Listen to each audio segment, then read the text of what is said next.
So I don't know how many people this is going to resonate with, but I am a Costco fan. I don't really go there to buy stuff. I go there to eat at the food court. And for those of you that do the same thing, you know what I'm about to fucking say. They got rid of the churro. This was the case like 2 weeks ago, a month ago. The churro was a staple of Costco, I think, for over 20 years. It used to be a straight churro. I don't know if I went to Costco back then, but since they've curled it and they say that it tastes way worse, but it's all I've ever known. So I really enjoyed the churro. And would you believe it? They replaced it with a chocolate chip cookie, which actually tastes pretty good, but it's nowhere near the churro. I'd get that cheese pizza, a crazy amount of cheese. I was actually there yesterday. I'm like, should I get a full 8-slice pizza? I'm like, no, I will die. I don't know if the cheese gives you diabetes, but whatever it gives you will kill you. I get the slice of pizza, and I also get the churro, and that's about the maximum amount of food I can eat. But what's the point of this? The point is they got rid of the churro, and I feel like people aren't mad, so I'm going to be mad and give a ode to the churro. So in this tutorial, we're going to be making a 3D churro. So I'm going to be doing this procedurally with geometry nodes. You know, I don't do anything else. I can take something simple and say, nah, we'll make it hard. We'll do it procedurally.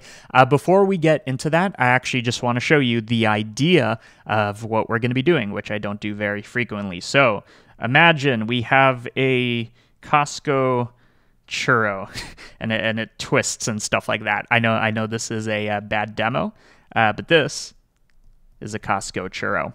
How are we going to make this? Because it's actually quite a complicated shape, right?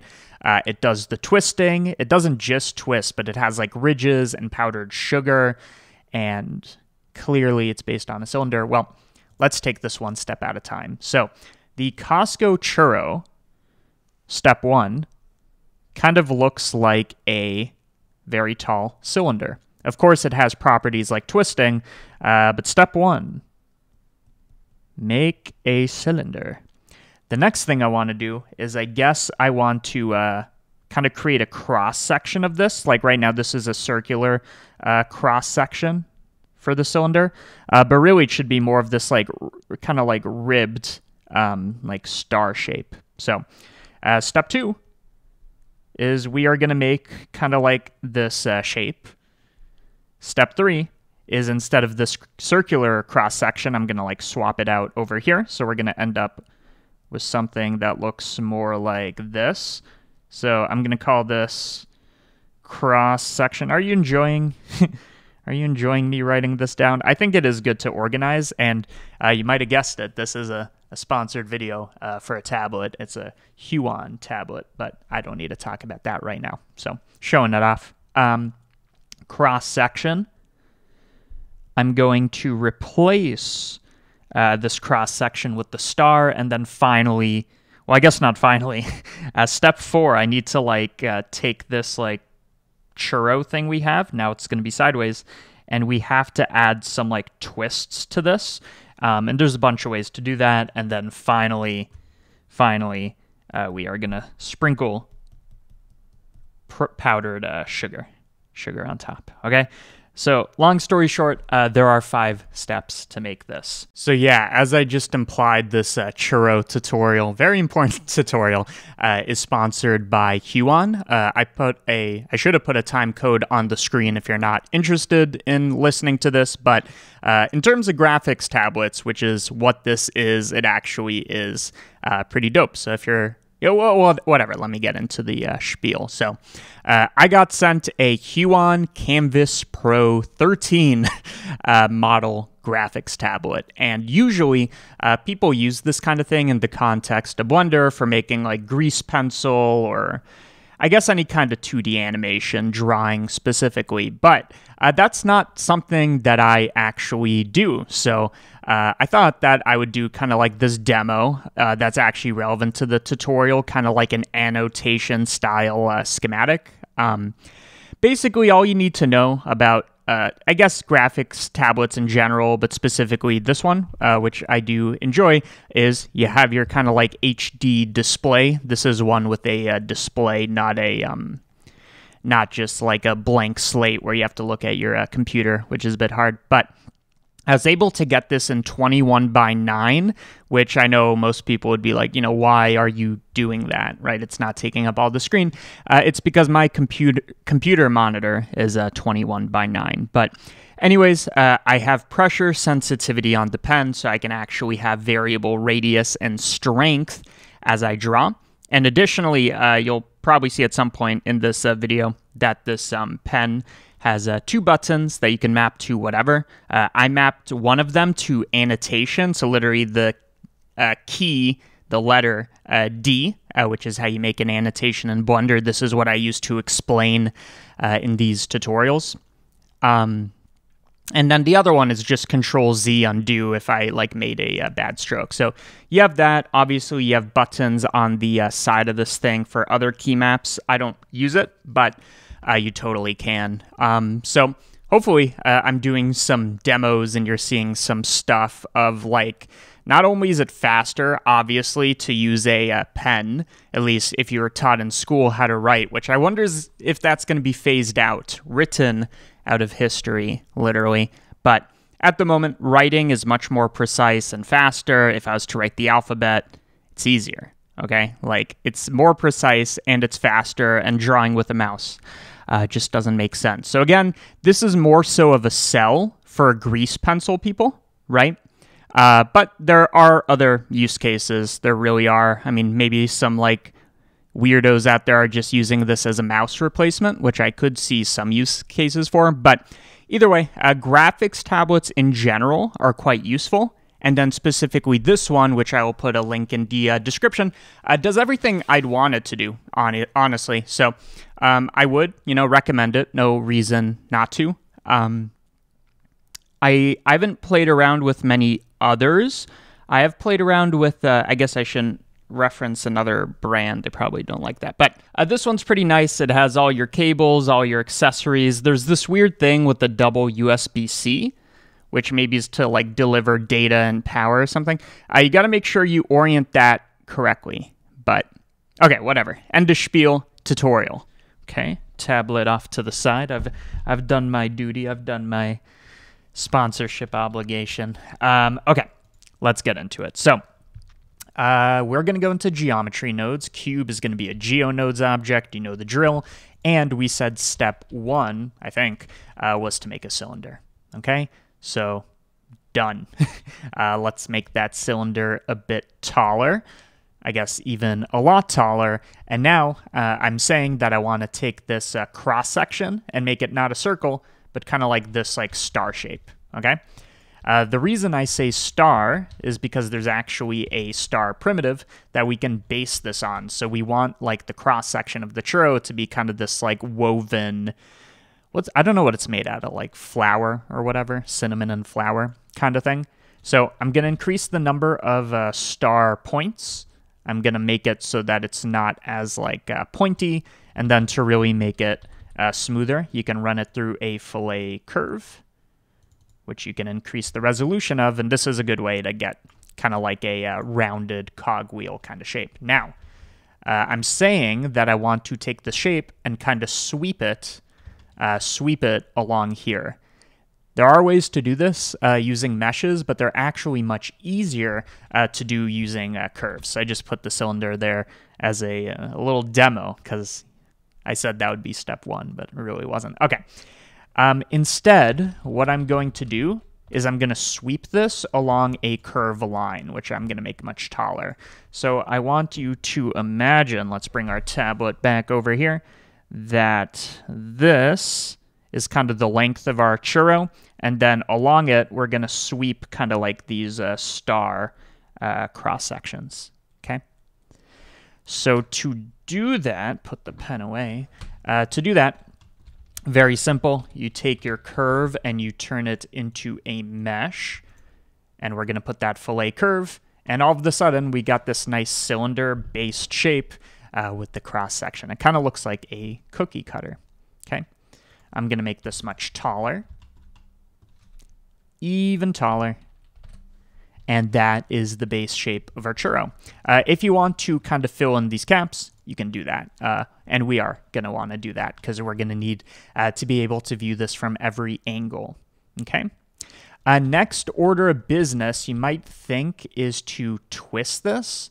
And that kind of is the case. But if you look closely at the churro, it kind of is braided in the sense that it has kind of like two pieces intertwined, and those pieces have their own ridges, but it's almost like we need to make hair, like two of these. So in other words, before we continue, what I want to do is I want to take this star and just kind of make a duplicate of it. Okay, so I'm just going to move it off to the side. I'm going to join it together, so now you can see we have two of them touching. And then finally, I'm going to kind of shift it back to the middle. So instead of one star, I now have two, okay? And this is what we're going to sweep, so kind of guess what this will look like. It's going to look like this. It's like we put them side by side. And now that we have both of them, and we might like resize them in a bit, if anything, I'm going to make this a bit, well, instead of making it taller, I guess we can make this smaller. Okay. Now that we have this, I want to take these two curves and kind of like weave them into each other. And you might think, oh, we now need to have two spirals and it's really complicated. Not really, because remember, this is the guiding curve. This is where the churro goes along, right? You can see that here. So all I need to do is turns out that there's a parameter called curve tilt. Tilt basically stands for how much it's rotating. It's exactly what we want. And because this curve is composed of 2 points, I'm just going to resample it so that the curve is now made out of like 200 points or whatever, which is going to be important because I want to tilt it as we go along. Now, to have it go as we go along from bottom to top, we can use the spline parameter. Spline parameter starts off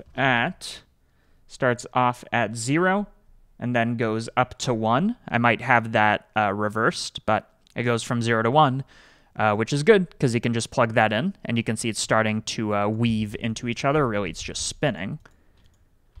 And if you multiply it, you get more and more braids. Now, you might be noticing that it looks like one is kind of revolving around the other. It's like one of those glass displays you might have in your porch, kind of like chimes. The reason it's doing that is most likely because as you can see, our thing isn't centered. So centered is what is going to make them kind of weave into each other really nicely. Okay, so that looks a lot better. Clearly, there are too many twists, so let's bring that down to 12. That's more reasonable. And then also, now we have this issue where it's almost like too perfect. They should almost be like eating into each other a bit more. So to do that, if they should be eating into each other a bit more, we can literally just kind of have them overlapping and compensate for that. So it's going to give us the same thing, but now they're more woven into each other, and it looks a lot better. Okay? And I want it to be thicker, but instead of doing it by, changing our shape, which we could do, like that, let me add another parameter to our curve line. So remember, we're tilting it, but similarly, we can also change the curve radius. So whenever you have a curve, right, like a curve object, you have the position, you have the tilt, and then you also have something called the radius. Okay, these are the things we care about. So I'm going to set the curve radius. If it's 1, it is what it was before, but you can increase it, decrease it, and instead of picking a single number, of course, I want to add detail, so it should vary over time. So I'm going to make a one-dimensional noise that basically, as we progress up, it's going to give like random values between presumably 0 and 1. As the coordinate system, I'm going to use our spline parameter, so it goes up. And now you can see what it's doing, right? The thing is, the reason it's looking skinny is noise texture tends to gravitate around 0.5. So on average, the radius is now half instead of 1. So I can fix that by saying, take 0 to 1 and map it to like 0.9 or something, 1.8 to 1.1.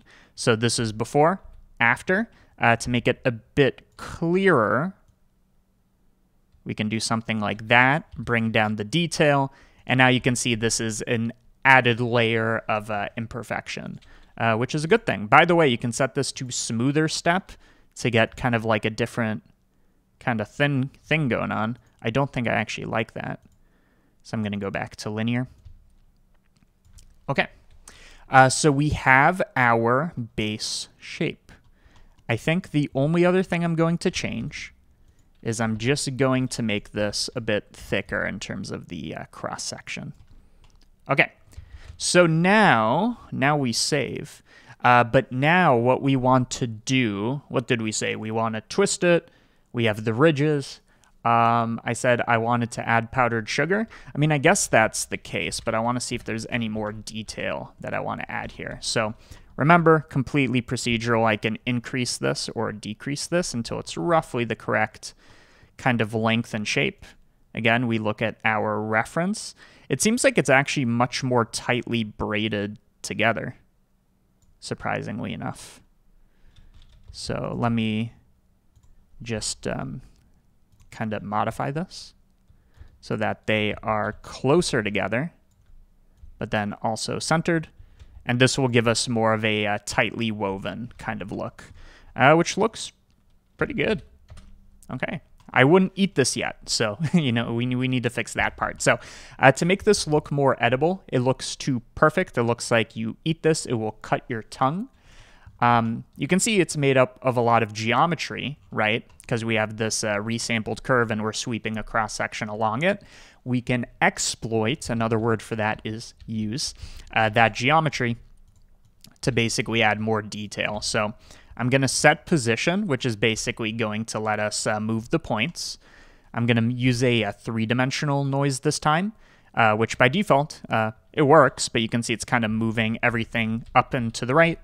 Again, this is because noise texture, in this case, three-dimensionally gravitates towards 0.5, so you subtract by 0.5, okay? So now it just adds that distortion. We can make that less intense by scaling it down. And to make it less kind of like high frequency, I guess, we can bring down the scale and maybe bring up the detail. Okay, so before, after, if we want even more going on here, we can add more geometry. Okay, so now you can see how this is really affecting it. And maybe, yeah, it should be kind of subtle, but just that one step, I think, made it look much more real. Now, you're noticing that adding this subdivision, I believe, is what does it. Yeah, you can see it kind of does some weird stuff here.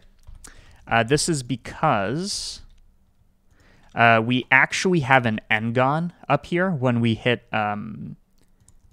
fill caps. We have an n-gon up here, and n-gons do not play nice. As you can see, there's pinching with subdividing. Okay. So a quick way to resolve that is say, okay, let's just not use an n-gon. Easiest way to do that is you take your entire mesh, I mean specifically the fill caps, but we're just going to do it to everything, and triangulate it, okay?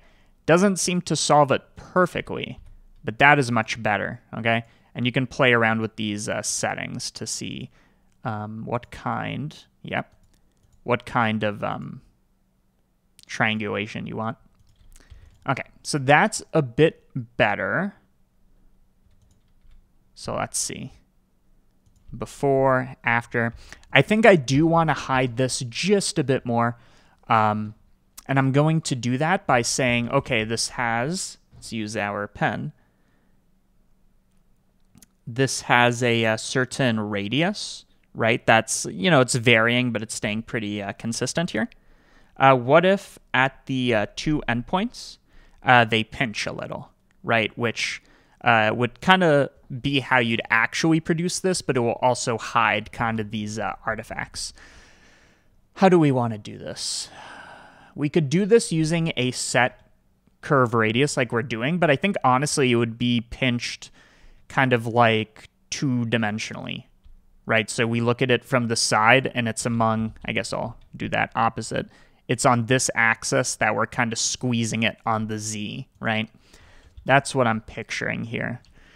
So how do we want to do this? I guess what we can say is we now set position. That position is going to be equal to itself, but the only difference now is I'm going to multiply. So multiplication you can think of as like a stretching, right? I'm going to multiply on the z-axis by, let's say, 0.3. Or I guess because I rotated it, those are mismatched. So let's do the y-axis. And you can see it does this pinching, which looks good. However, it does the pinching everywhere. And we want it to only happen on the endpoints. So, by the way, love Costco Churros, if I haven't made that clear by going into a deep tutorial with this. To make it only happen in the endpoints, again, this is what spline parameter is for. It tells us information about where we are along the curve. Are we at the beginning? Are we at the end? And there's no reason we can't bring that information into the future. So I'm going to store named attribute. I'm going to connect the spline parameter. This is what I want to store. And I'm going to call this thick.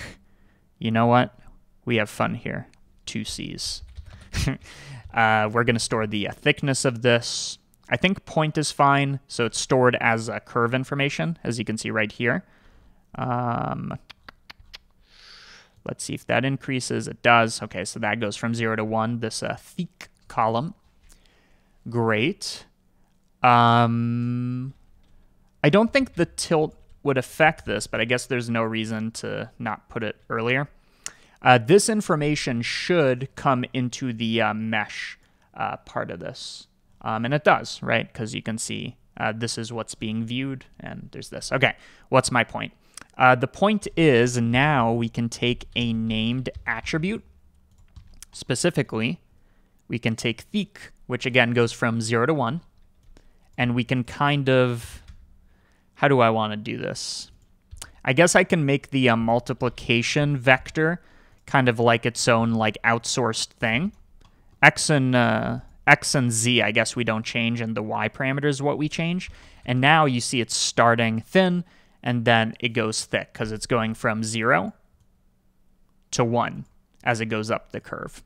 Of course, I want it to kind of start and end in a certain fashion. The easiest way to do this is with RGB curves, which you can see lets us draw what we want in some sense. So I'm going to put a midpoint.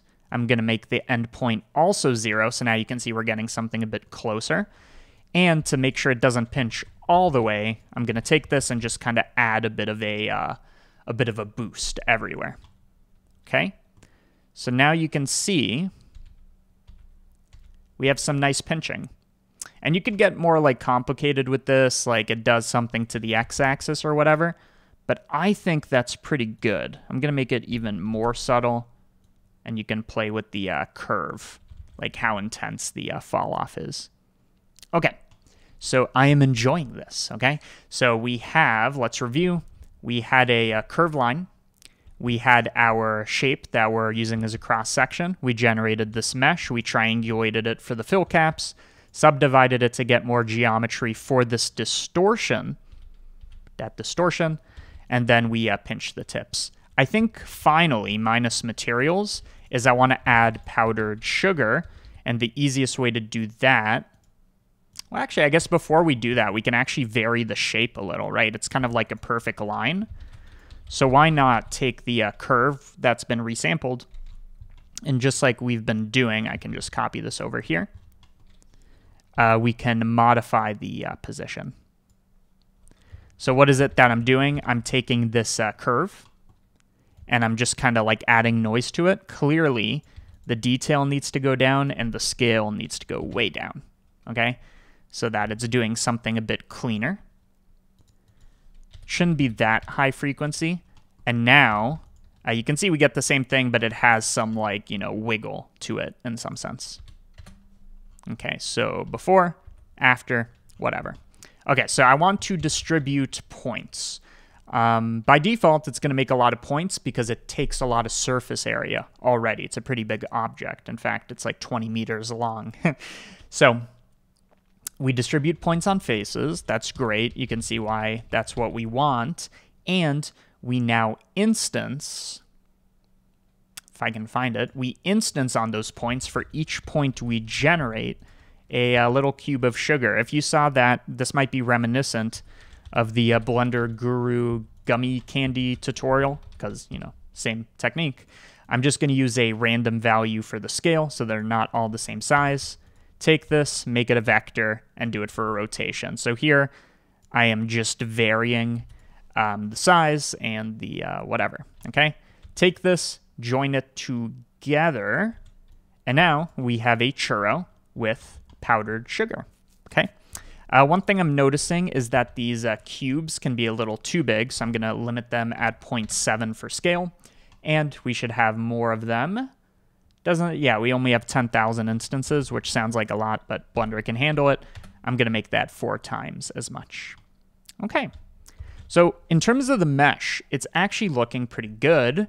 The key to this, of course, is going to be in the materials. That's what makes it look edible. So what we're doing gives it the right form. It tells you it's a churro, but the material is what's going to tell us, I want to eat the churro. Okay. Tiny modifications. This is a little too tall, so I'm going to make that less intense. And the pinching is a little too much, so I'm going to add even more of a boost. Okay, that looks pretty good. For the materials, before we do that, I'm just going to have 2 materials, one for the churro, one for the sugar. Remember, the instance on points is the sugar. I guess you can just put the material on a single sugar cube or crystal. And then, finally, I can also set a material for the churro. So this is the churro, this is the sugar. Okay. At the moment, we only have 1 material, so let's make 2. This one's going to be sugar. This one's going to be churro.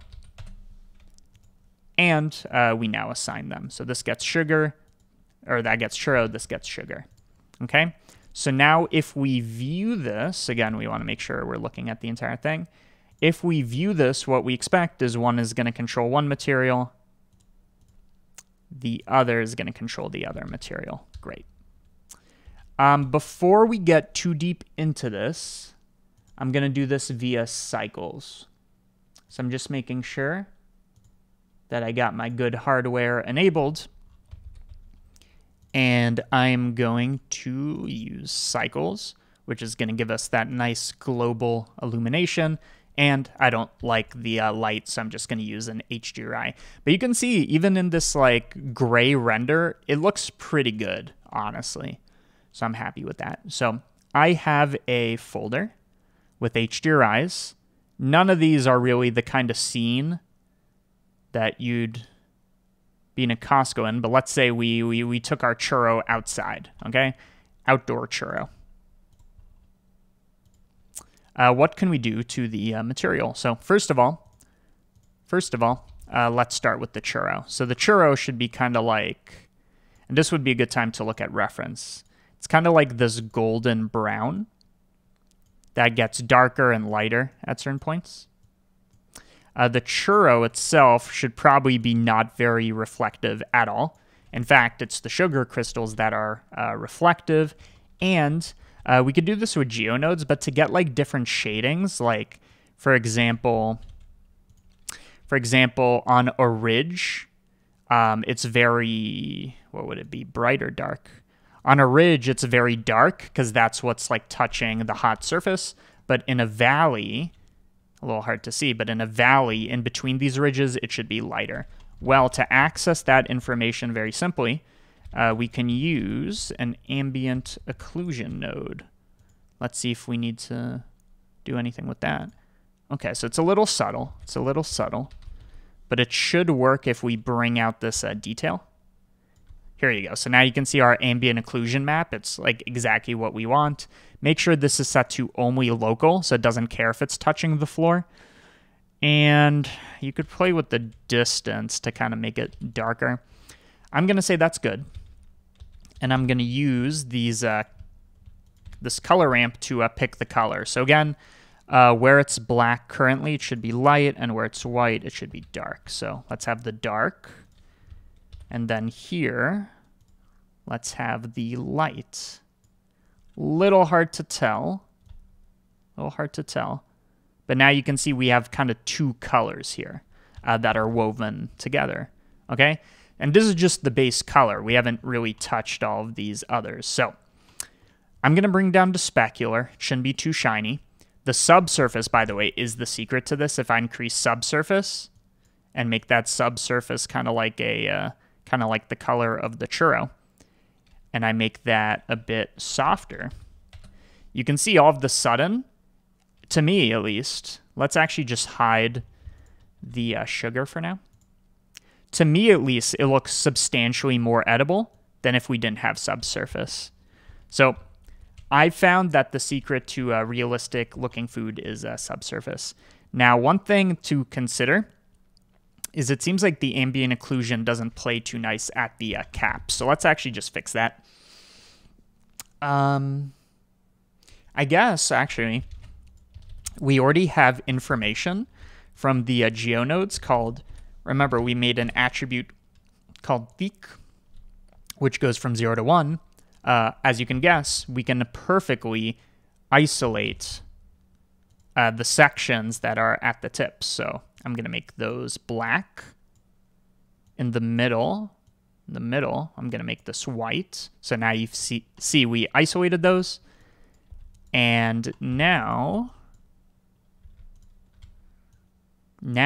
I basically want to say, it's not the subsurface, is it? Oh, no, it is the subsurface. I see. So maybe we can say this is where subsurface is. Okay, that seems reasonable. It should only go as high as 0.2. I'm going to go a little higher because of our curve. And I'm just going to kind of really constrain the tips. Okay, so it turns out that that attribute was good for two things. Okay, so again, subsurface, like seriously, is the secret to make it look edible. But there's probably a bit more to do. Shouldn't be missive. Okay. Last thing to do is to add extra detail for free, just using a noise texture, which is what's really going to sell this effect, right? So I'm going to bring up the scale. In this case, it's stretched, which I think I do want, but if you don't want it, you can use object coordinates instead. I'm going to use this noise texture to basically motivate or imply extra detail, surface detail, using a bump node for normal. So again, noise texture, convert it into a normal map, plug it in, and now we have that extra detail. So before, after, it shouldn't be too detailed, and it shouldn't be too strong. Okay, so let's see that before and after. So before, after. Just adds like a good hit of detail. Now remember, we haven't even done kind of the most powerful part of this, which is the sugar. And we haven't really picked a great HDRI either, which we can change. So I've enabled the sugar. So now, actually, it's already like pretty much done, but we have our sugar crystals. Remember, this is its own material. The sugar crystals, the only thing we need to change is they should be quite reflective, so low roughness, high specular. Maybe you could say they're also transmissive. You can kind of see through them. And now I just kind of want to play with these numbers to make them look good. This should be maximum brightness as well. It's looking good except for the fact that it's like too gray. And I'm trying to see what the reason for that is. I assume it's the transmission. So if we add transmission roughness, it gets a little brighter. Perhaps we can take the base color. Here's a trick. You can take it beyond a brightness of 1. Which kind of makes it a little emissive, technically. Or no, it's just a base color. But you can shift it above 1, kind of a pro tip, to get these nice sugar crystals. I think, honestly, the weakest part is obviously the tips. But the rest of this is looking quite churro-ish. Let's think. What is this missing? It seems like it should be a bit darker. A little bit darker. So I'm going to take this, bring it down so it looks a little more burnt in a good way. This makes us need to... Is it the subsurface now? No, now it's also the ambient occlusion that's the issue. Because we've made it more intense, we need to compensate for the tips by using our map right here. So I'm just going to soften it a little. And what I want to say, what do I want to say? I think I want to say that we should add the tips. Let's see. So I'm going to take our map and invert it. I guess there's a node for that. So here's the inverse. So you can see we flipped it. And in those sections, I think I should add to this. It's either this or the complete opposite. We'll find out.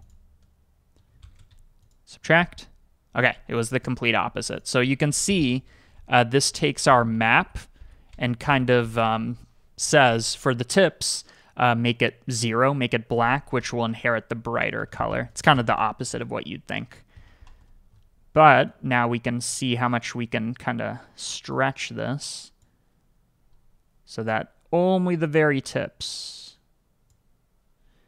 And really, perhaps the strategy here is to play with the fill caps and geonodes to make that a bit better.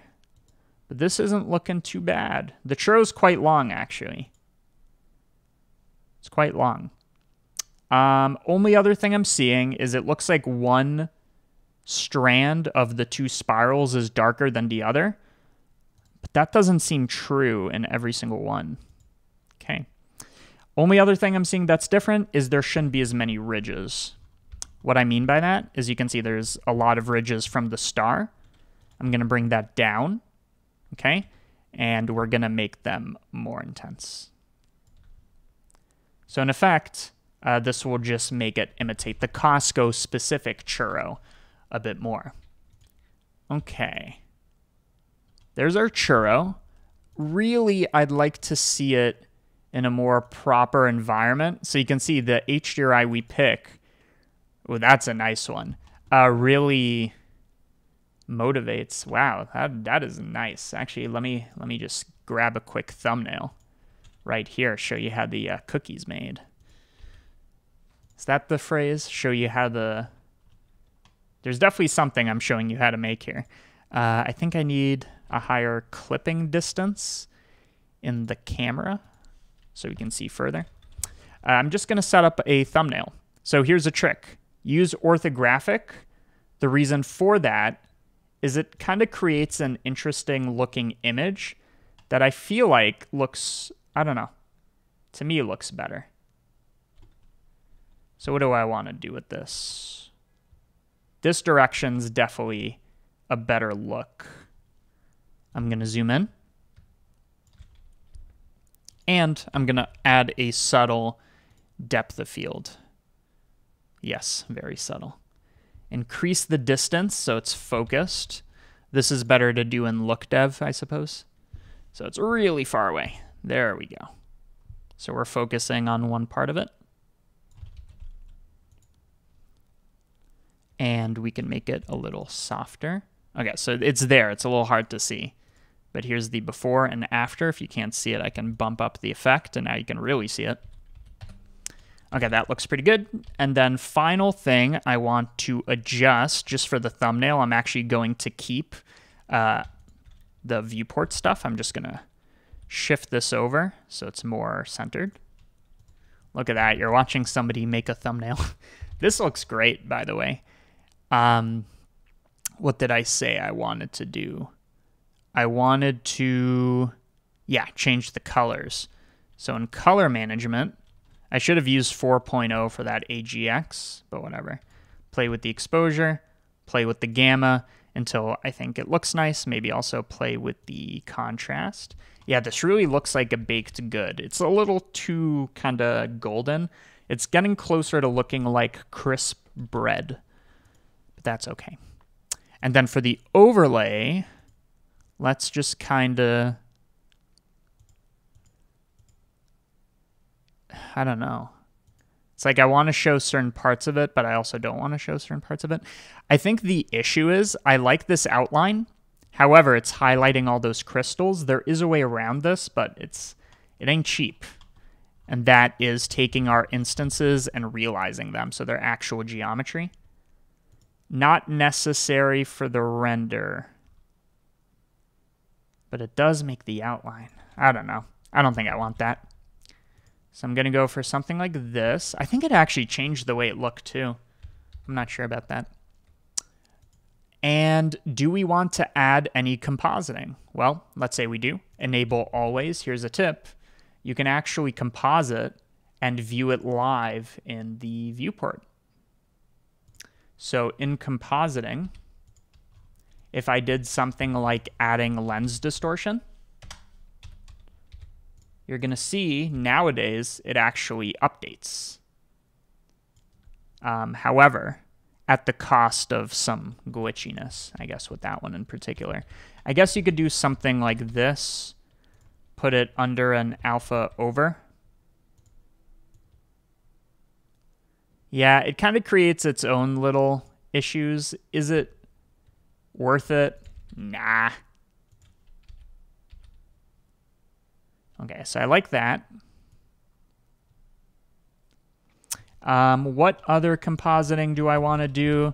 Why not? This this churro should glow. Look at that. That's cute. Let's just do a fog glow, so that there's very few of these little sugar crystals glowing, which looks stupid, but I'm going to make it less intense. I think at this point, we are ready to call this a thumbnail. You don't need to spend all this time making a beautiful thumbnail. I mean, honestly, I think this one does look good. But you could actually just do a viewport one, and I think this is quite enticing. So I'm going to call this Costco Churro Render. Make that a JPEG. I didn't know you could screenshot a GIF. You learned something. Okay, so that is the essence of it. As you've seen... Wow, how long have we been going? 40 minutes? As you can see from the border, this entire file is going to be available on Patreon for you to download. It's 365, so it should also be 4.0 compatible. I'm assuming that's what you guys are using. Check out Patreon to not just get this blend file, but everything I've made over the last 4 years. There's a lot of blend files relative to paying $5, okay? You also get early access to some tutorials, not necessarily sponsored ones because there's a whole thing behind the scenes, but a lot of them. Also, there are some exclusive tutorials I made a while ago. And I just want to mention, I don't know if I'm doing this after or in the middle of the tutorial, all the drawing was done with the Huion Kamvas Pro 13, I believe. So. Thank you for watching. Join Patreon in the description, and that's it.